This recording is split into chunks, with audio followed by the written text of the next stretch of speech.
wanted to create a radically inviting, welcoming space where people could learn about our Indigenous history and experience traditional, authentic cuisine, but also share who they were. We are in the South Bronx, the fastest growing Mexican community in the city, one of the fastest immigrant hubs in the city, one of the largest immigrant hubs in the city, and the poorest congressional district in the city. So we're very fortunate to be welcomed to that neighborhood and continue to want to be there for a decade or more. Marco, how's your family prepared for this in the last couple of days? The last couple of days we've hosted community events, church events. Last night we had a screening of the documentary I'm featured in, the infiltrators at the new school. So we've received thousands of support letters. 4,000 people have signed on to the online petition on the Action Network, and dozens of clergy, academics, and neighbors have also added their own character witness testimonies in support of our behalf. Did you do anything for good luck this morning? What did your preparation this morning look like? Well, this preparation this morning, we walked around the African burial ground facing 26 Plaza, where 15,000 African slaves had been buried, and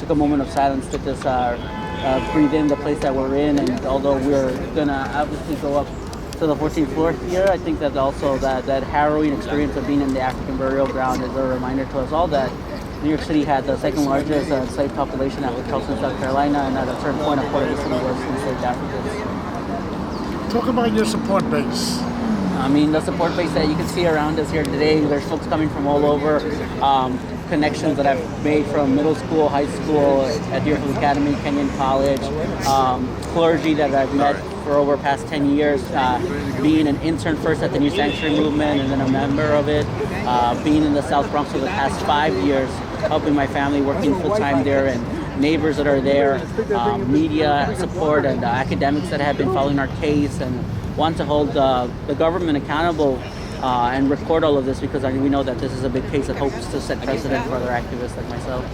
Have you ever had any issues with the police here?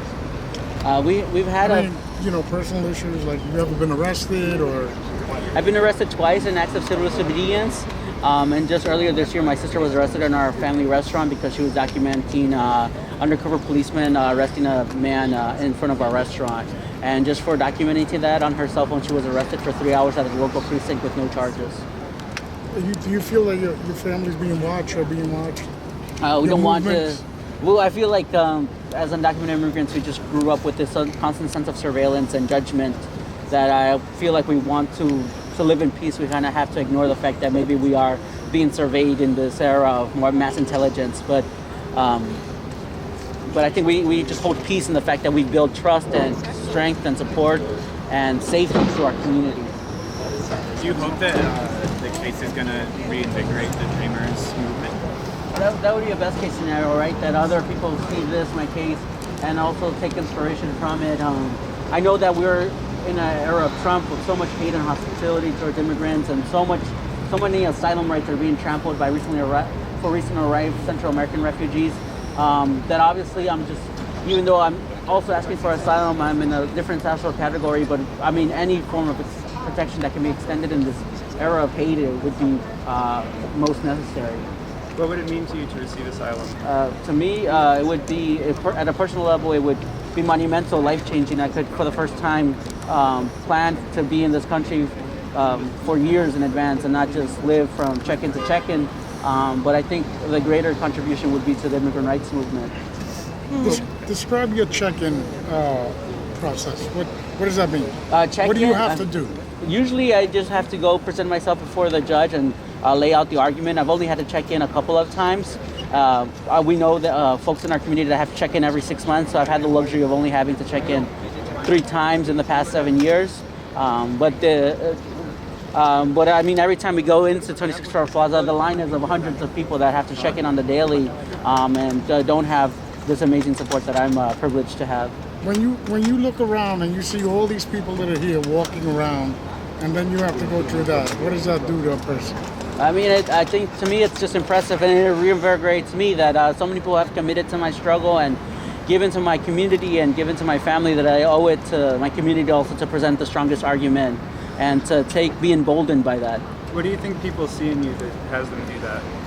I mean, I think they just see me as a normal type of person that I mean, on a normal week, I just work 70 hours a week as a waiter and manage my family's restaurant. And I grew up in this country. You know, I went to middle school in Harlem, grew up in Washington Heights. I mean, was fortunate to go to boarding school up in Western Massachusetts and college in Ohio. But everywhere I went, I felt like I had this need to build community. And I think that community now has turned out in support, and it's been incredible. All right. Thank you so much, folks, for everybody who came here early. We are now going to start the press conference. It's at 8 o'clock. We have a couple of speakers. My name is Saavedra. We are going to start this press conference by giving a shout out and remembering all the folks who have been unjustly detained and deported, separated from their families during the holidays. So we're gonna do a Claudio Rojas. Ready? 1, 2, 3. Ah! All right, we're gonna first have attorney, Marco's attorney, Mr. Brian Johnson, speaking a little bit about the case, followed up by Marcos. Yes, I'll be brief because I know people don't really want to hear me, the attorney. Like Yahaira said, my name is Brian Johnson. I'm an immigration lawyer and I represent Marco Saavedra in his application for asylum and protection under the Convention Against Torture. Marco, it's been an honor and a privilege to represent Marco given the work that he's done for immigrant rights. I myself, as an immigration lawyer, care deeply about immigrant rights. And to get to the point, if Marco is sent back to Mexico, he will be persecuted. He will be tortured and possibly killed because of his political opinions, his immigrant right, his immigrant rights, defending immigrant rights in Mexico. It's a dangerous thing in Mexico, and there's no rule of law, and he will have no protection from the state of Mexico. Thank you. If you have any questions, I can answer them afterwards. Sure. I mean, just really briefly, thanks everyone for being here. Thanks for the support from community members, other activists, religious folks from my community, media. Thank you for being here. I think that it would be worthy to remember those words that Dr. King always liked to quote. Just a bit of poetry to start, I guess. Careless seems the great avenger. History's pages but record. One death grapple in the darkness between the old system and the word. Truth forever on the scaffold, wrong forever on the throne. Yet that scaffold swayed the future, and beyond the dim unknown standeth God within the shadow, keeping watch above his own. Again, to reiterate the argument that my attorney has laid out, we want to establish today my record as a human rights activist, my record as an immigrant rights activist, both here in the United States and in Mexico. The high profile of my actions that would lead to definite persecution, torture, and attempted murder in Mexico, and also establish the history of other activists that have given us letters of support testifying to the same, from Father Solalinde to Cristobal Sanchez, and establish a clear record that this is a certainty that I face if I am to be deported to Mexico. So again, thank you for being here, and maybe is my mom here? Maybe my mother can share a few words. So let's do one more Claudio Rojas. Again, remembering all the folks that have been separated because of the unjust immigration laws, who have died crossing over, migrating to the States just for a better sake, for a chance to survive. So let's do Claudio Rojas, which is, we're gonna scream and then clap on 3. Ready? 1, 2, 3. Ah! So as my brother has said, he's very humbled. We are humble. We're from Oaxaca, Mexico. We're indigenous folks. Nobody could be illegal on stolen lands, right? We're Mr. We came to the States when I was 4 and my brother was 3. I feel that I know this is my home. This is my family. This is my community. And we're here to put up a big fight. Regardless of what happens, we're gonna stay together as a family. So if you want the best mole, to stick around. The best Oaxacan food, the best tacos, according to Thrillist and Michelin, and all that good stuff. Yes, served in the South Bronx. Then let's make sure to support Marcos. If you're not here present and you want to support him, sign his petition. Follow us on Facebook on La Morada NYC. Talk to documented folks. Support, stand up, record the NYPD, ICE, whenever you see, and then just whenever you see them arresting anyone. So now we're gonna have an open mic. Whoever wants to speak can come through. Two questions. En español. Marco, ¿puedes hablar en español? So we're gonna do it in Spanish, and then we'll have an open mic. Anybody can wave at me, and we'll talk. Marco, All right. what happened? So we're here gonna today? have, yes, I am hearing you, sir. So we're first going to have Marcos speak a little bit about his case. Marcos Saavedra right now is facing his asylum trial at 26 Federal Plaza at 9 a.m. Entonces ahora vamos a hablar un poco en español. Marcos va a hablar un poco de su caso y cómo llegó a este día. Hablo español también. Yeah, vamos a hacerlo perfecto. con Brian, okay? Con Brian Thomas.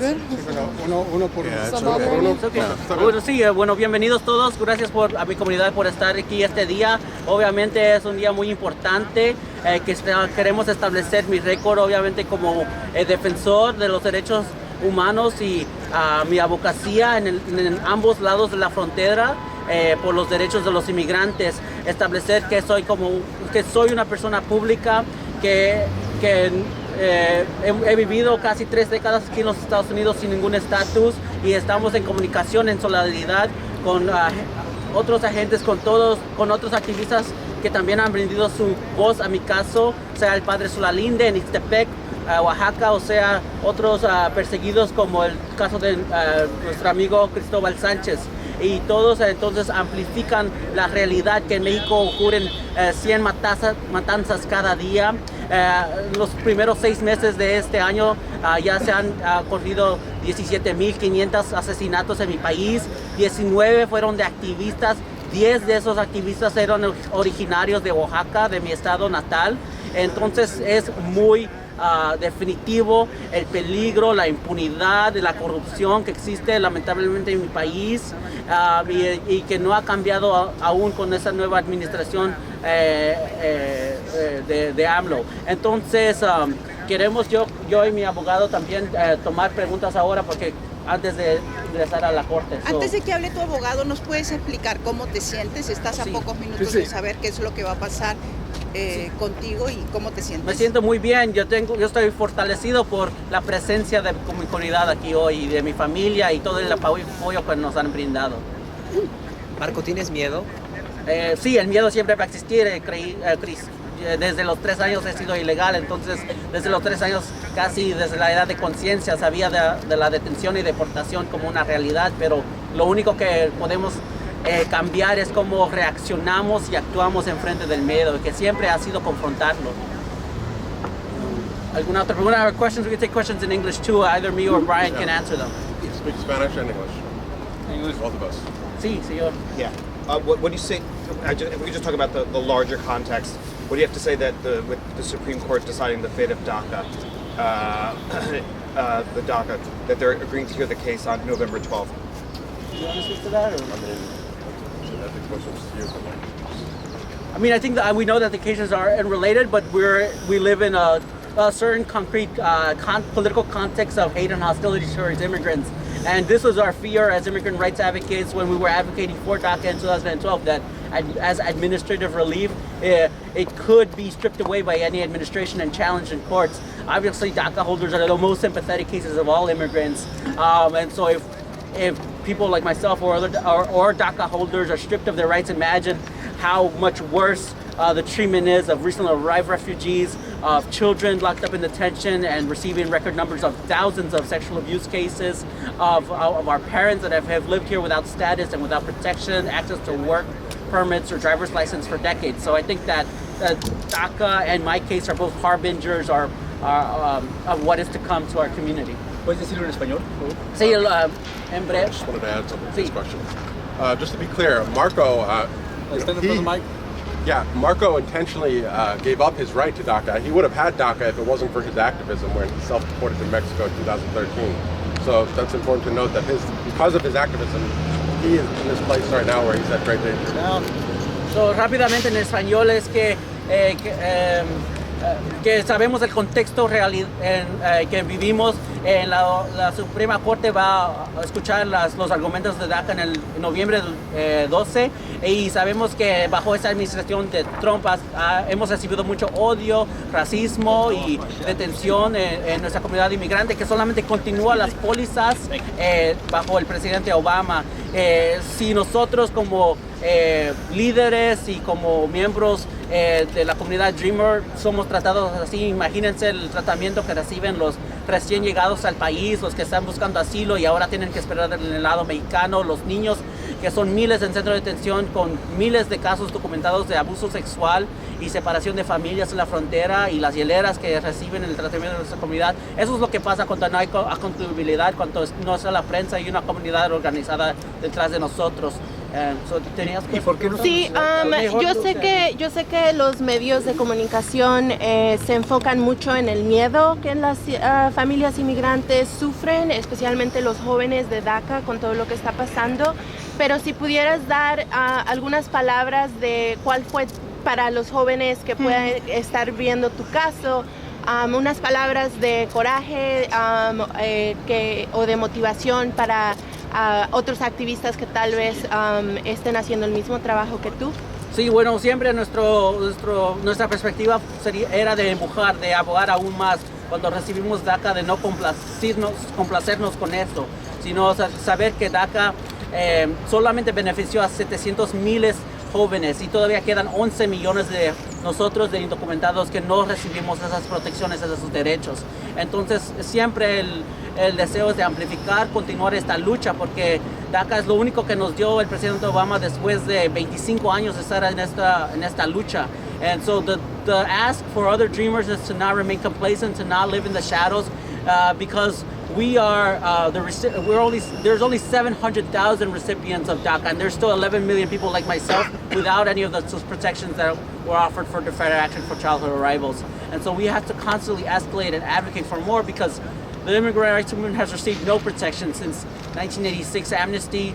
DACA happened in 2012. That's 25 years with no victories for our community, and we just see further militarization on the border, criminalization, expansion of detention centers, and this has got to stop. And the only way they're going to stop it are people like ourselves that are directly affected. So, señor Marco, por eso no solicitaste DACA. En parte sí, porque queríamos abogar por más. Yo quería que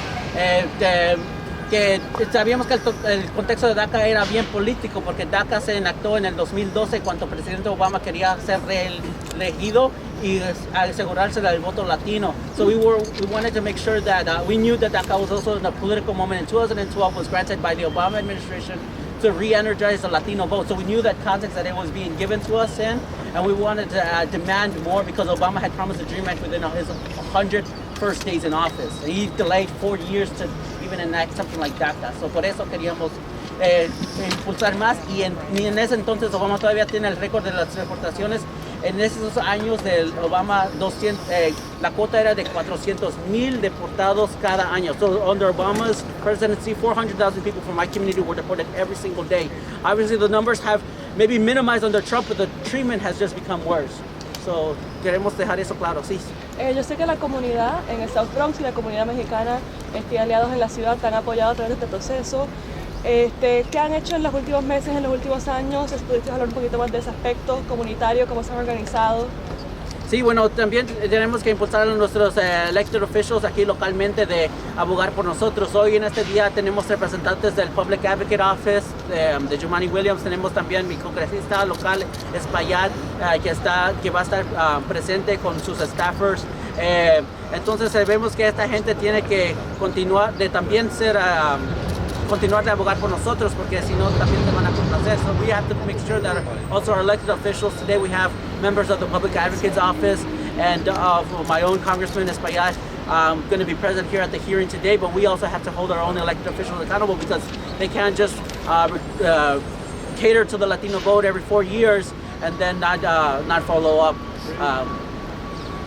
So that's know if they have questions. I have Brian, to go. we need you in Spanish though. Si nos puedes decir brevemente. Oh, you want to hear what I said before? Yes. In Spanish? Tal vez si nos puedas resumir el caso. Sí. En el medio, please. Ha sido un honor de representar a Marco. Es un activista que ha luchado muy duro por los derechos de los inmigrantes. Y como abogado de inmigración, yo apoyo los derechos de inmigrantes. Y por eso, por ser como activista de derechos inmigrantes, si Marco está deportado a México, él va a ser como torturado hasta ser matado debido a su opinión política. Y queremos salvar la vida de él porque él ha ayudado tanto gente inmigrante y más personas en los Estados Unidos y en México y en otros países. Y esperamos ganar hoy a salvar la vida de Marco. Gracias. Preguntas en español. ¿No? Ok. Ya. ¿Cuál es el procedimiento ahora? Asilo político. No, perdón. Ahora mismo ustedes van a hacer una audiencia. Sí. Después de esto, ¿cuándo podemos tener? Es posible que va a ser una decisión hoy, que el juez puede decidir hoy, posible, pero depende en cómo va el juicio, depende qué dice el fiscal y cuánto tiempo toma el testimonio. Y también es posible que va a posponer por otro día, no sabemos. Déjalo ahí. Pero en cualquier caso, la decisión que se tome hoy, que se pueda tomar a partir de hoy, es final. Es final, pero final es posible que puede ser como si no cumplimos todo el testimonio hoy, posiblemente tiene que ponerlo por otro día, pero espero que todo está cumplido hoy. ¿Recurrible? ¿Podría apelar? Ok. Sí, puede apelar si está negado. Love you, Marco!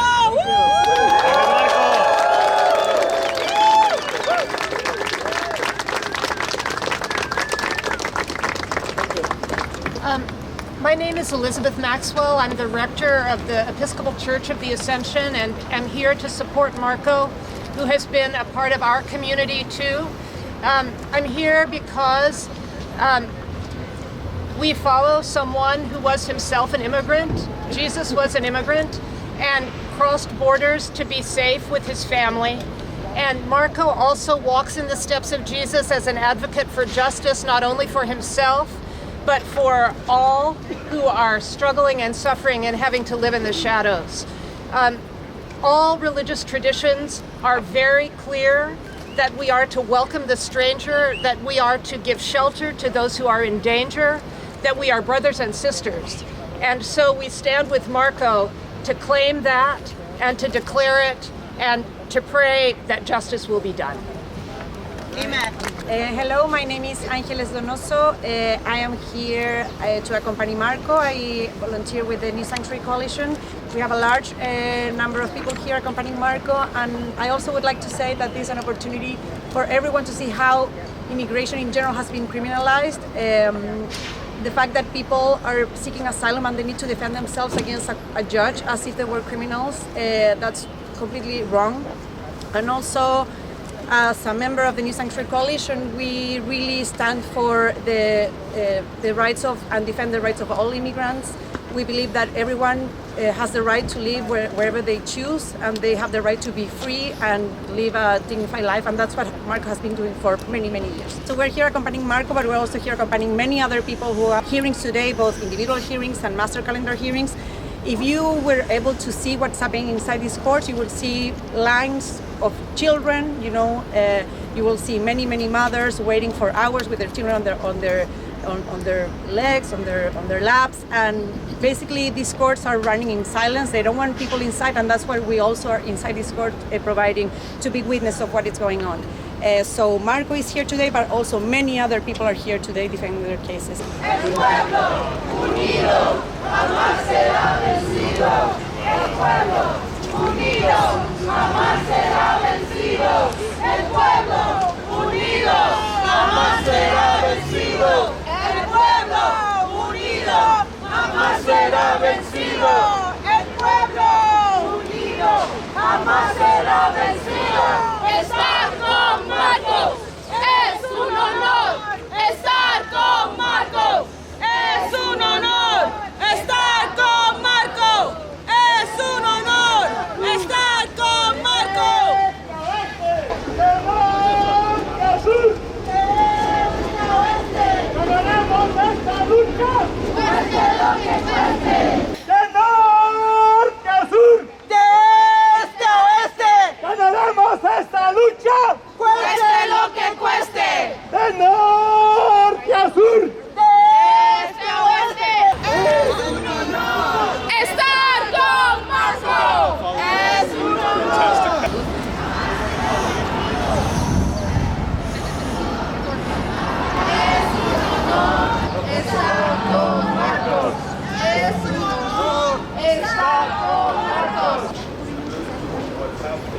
Suerte, Marco.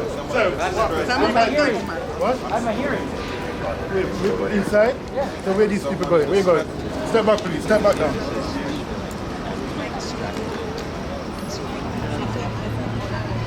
What's the best that you're hoping could happen today? Well, today we're hoping for the judge to grant Marco asylum.